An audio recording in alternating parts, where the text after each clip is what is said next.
చూసావుగా, చుట్టూ మందు పాత్రలున్నాయి. అడుగు ముందుకేసావో పిప్పైపోతావు. మర్యాదగా నా వరాన్ని నాకు అప్పగించి నువ్వు లొంగిపో. నీకు క్షమాభిక్ష పెట్టిస్తాను. అరే వీడేంటి మందు పాత్రలంటే దీపావళి టపాసులు అనుకుంటున్నాడా? వాటి పవర్ ఏంటో చూపిస్తే గానీ మన దారికి వచ్చేలా లేడు.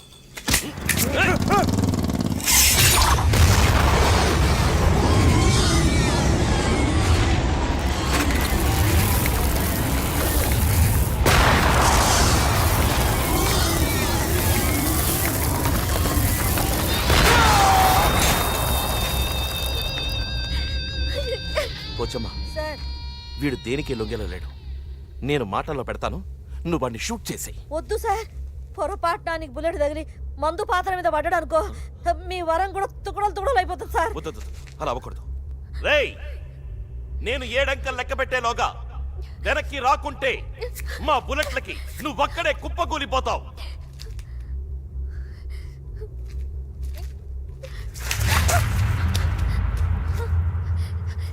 ఇప్పటికైనా బుద్ధి తెచ్చుకో. మా ప్రేమ ముందు ఓడిపోయినని ఒప్పుకో, లేకపోతే అనుభవిస్తావు. అదేదో ఇద్దరం కలిసి అనుభవిద్దాం రా. 1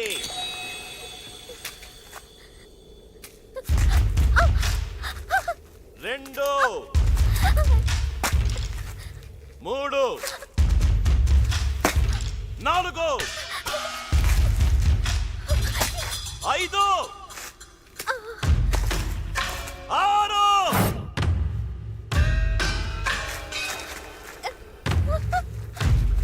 7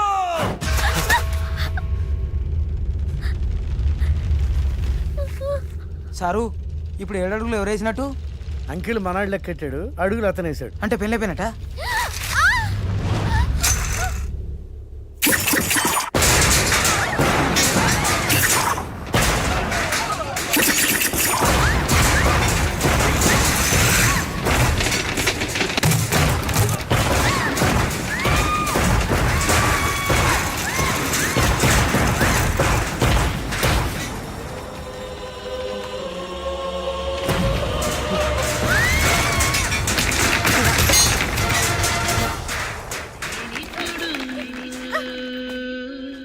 వీణ్ణి బతకనివ్వను.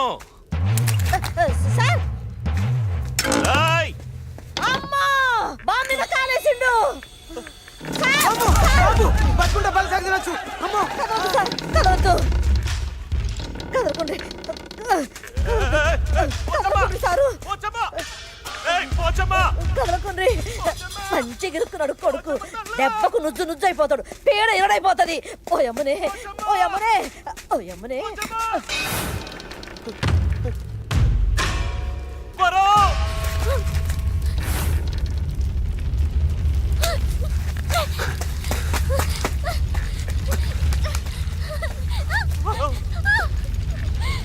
ప్రేమ, దోమ, వంకాయ అన్నావుగా, చూపించు.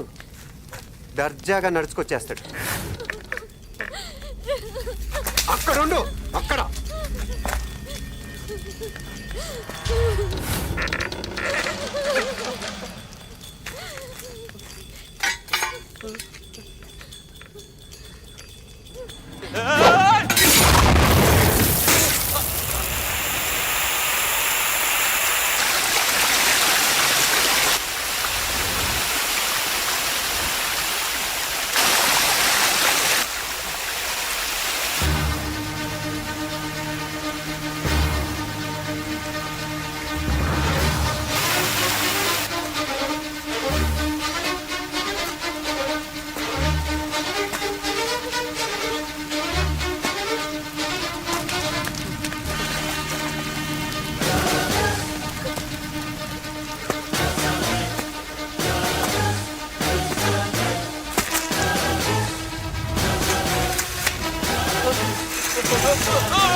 నీ ప్రాణాలు నీకు భిక్షంగా ఎందుకు పడేస్తున్నానో తెలుసా? ఈ క్షణం నుండి నేను ఇచ్చిన ఈ బతుకుతో క్షణక్షణం చస్తూ బతకాలి. స్టూడెంట్లు రాజకీయాల్లోకి వస్తే ఏ గతి పట్టిస్తానన్నావో నీలాంటి రాజకీయ గూండాలకు కూడా అదే గతి పట్టిస్తాను. ఇప్పుడు మొదలవుతుంది నీ అస్సలు పెళ్లి.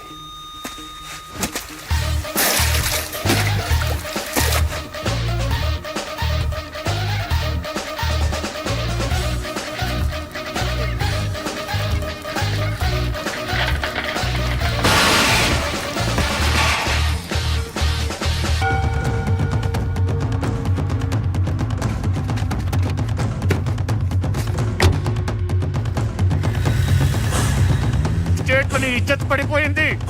ఏం బావా నన్ను జైల్లో ఉంచి నాకు చేతులు కట్టేశావు. ఇవన్నీ తెలిసి ఇంకా ఇలా ఉంటే కత్తులు క్షమించిన బాంబులు క్షమించవు. బయలుదేరా. నా చెల్లిని తీసుకురాకపోతే నా పేరు మొండినానే కాదు. ఎవరి కష్టాలనైతే చూసి రాజకీయాల్లోకి రావాలనుకున్నాం వాళ్ళ పరిస్థితి మాత్రం మరీ అధ్వానంగా మారిందిరా. కూలీలా మారిన వాళ్ళు చూసాం, బిచ్చం ఎత్తుకునే పరిస్థితులను చూసాం, చివరికి ఇప్పుడు బలవంతపు చావులను కూడా చూడాల్సి వస్తుందిరా. పైగా పప్పు యాదవ్ మన మీద పగతో వాళ్ళని ఇంకా చిత్రహింసలు పెడుతూ వాళ్ళ కోసం కేటాయించిన పొలాలు నమ్ముకోగా ఏదో నామకే వాస్తే కట్టించిన ఇళ్ళని కూడా నిధులు లేవంటూ సగంలో ఆపేశాడు. పబ్లిక్లో కూడా మన పట్ల కన్ఫ్యూజన్ ఏర్పడిందిరా. అసలు మన సిద్ధాంతం ఏంటో, దానికి ఎన్నుకున్న దారేంటో తెలియకపోవడం వల్ల సివిల్ డిఫెన్స్ ద్వారా మనం ఎన్నాళ్ళు కూడగట్టుకున్న పేరును కూడా కోల్పోతున్నాం. ఏ ప్రజలకైతే మనం మరింత దగ్గరై సహాయం చేయాలని రాజకీయాల్లో అడుగు పెట్టామో మన మొదటి లక్ష్యం కూడా అదే. వాళ్ళకి సహాయం అందటం. మనం అందరం ఎక్కటం ముఖ్యం కాదు. టెర్రరిస్టులుగా మన మీద పడ్డ నింద తొలగిపోవాలి. ఇదంతా పప్పు యాదవ్ చేసిన కుట్రను మనం నిరూపించగలిగితే ఈ రాజకీయాల్లోని మొదటి కలుపు ముక్క నీరేసే అవకాశం దక్కుతుంది. అసలు ఆ రోజు క్యాన్వాసింగ్ మనం అద్దెకు తీసుకున్న సుమో ఎవరిదైనా ఆరా తీస్తే ఏమైనా ఆధారాలు దొరకచ్చు. అమ్మో ఇన్నాళ్ళు ఈ అమ్మాయిని ఎలా భరించారా బాబు? బురదనేస్తుంది. దాంతో జాగ్రత్తగా ఉండాలి, లేకపోతే మనకే మస్కా కొట్టి పారిపోద్ది.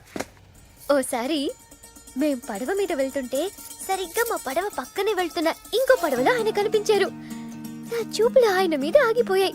అందరూ గోదావరిని చూస్తున్నారు, నేను మాత్రం ఆయన్నే చూస్తున్నా. అడ్డంగా కూర్చున్నాడా? అందంగా కూర్చున్నారు. ఆయన అందానికి నా కళ్ళు అదిరే. ఇంకేం అదర్లేదా?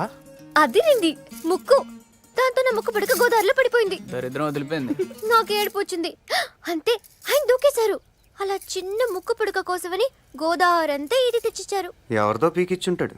నువ్వేంటి అదో టైప్ లో మాట్లాడతావు? నీకుందిలే ఆయన చేతిలో. ఎంతవరకు చెప్పాను? ముక్కు పుడకిచ్చారు కదా, ఆ రోజు నుంచి నా మనసులో లేదు. కళ్ళు తెరిసినా మూసినా ఆయనే. ఆ తర్వాత నేను అన్నం తినేదాన్ని కాదు, నిద్రపోయేదాన్ని కాదు. ఓసారి మేమిద్దరం గుడి వెనక గులాబీ తోటలో కలుసుకున్నాం. అక్కడ ఆయన సిగ్గేస్తోంది బాబు. అమ్మో నాకు భయమేస్తుంది. అప్పుడు ఆయన నా దగ్గరికి వచ్చి ఏమన్నారో తెలుసా? వరం, నీకే వరం కావాలో కోరుకో అన్నారు. అమ్మాయిలు పడేయడానికి ఏ మగాడైనా అదే చెప్తాడు. అప్పుడు నేనేం అడిగానో తెలుసా? వెండి పట్టీలు, ఎండు చేపలు కాదు, ఒక ఎర్ర గులాబీ కావాలని అడిగాను. తక్కువ తెప్పించుంటాడు. ఎలా ఇస్తారు? అది తెల్ల గులాబీల తోట. ట్విస్టులు చాలా ఉన్నాయి. అప్పుడు ఆయన ఏం చేశారో చెప్పుకోండి చూద్దాం. ఫోన్ చేసి తెప్పించాడా? అది తప్ప ఇంకో వరం ఏదైనా కోరుకోమన్నాడా? మీ ఆలోచనలు అంత దాకానే వెళ్తాయి, కానీ ఆయనలోని ప్రేమికుడు తన ప్రేయసి కోసం ఏం చేశారో వినండి.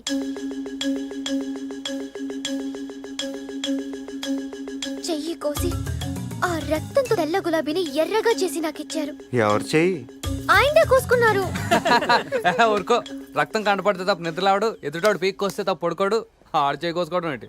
ఆయన మనసు మీకెప్పటికీ అర్థం కాదు. తను కాలిపోతూ లోకానికి వెలుగిచ్చే కొవ్వొత్తి లాంటోడు. కనీసం ఆడికి కొవ్వు ఉందన్న ఒప్పుకున్నావు.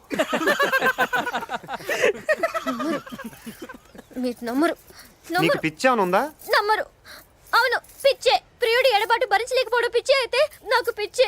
నచ్చిన వాడి కోసం బాధపడ్డ పిచ్చే అయితే నాకు పిచ్చే. తన గురించి ఆలోచిస్తూ రోజులు గడపడం పిచ్చే అయితే నాకు పిచ్చే.